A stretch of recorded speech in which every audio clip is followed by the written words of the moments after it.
Вот так с молитвой на устах заходит в свою новую квартиру семья Билаловых. С собой соль по старой доброй традиции. Дух дома, чтобы он вас принял, чтобы мы здесь хорошо жили. Рамиль и Ильсия свою квартиру увидели впервые. Жена снимает видео для родителей.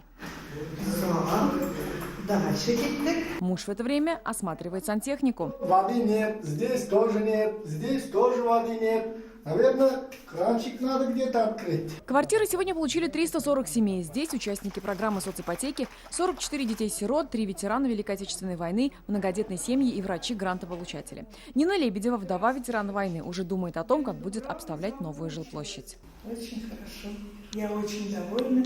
Всем благодарна, особенно президенту, что он нас не забывает. В Салават-Купре появились магазины, маршрутный автобус, полицейский участок и школа. С каждым месяцем здесь все больше инфраструктурных и социальных объектов. Своих домов ждут еще будущие жители первой очереди. 3 дома уже по местным меркам долгострои. Зашли в 11.1 компания ООО «Строитель Плюс» и в 11.5 компания ООО «Народный дом». Это те подрядчики добросовестные, которые в свое время завершили проблемные дома компании «Камгаз-Энергострой» по 12-му кварталу в первой очереди. Поэтому у них также есть солидный опыт работы, кадры. И вот они, начиная вот уже с прошлой недели, фактически работу развернули. С ними заключил жилищный фонд контракт дополнительный и выделен займ.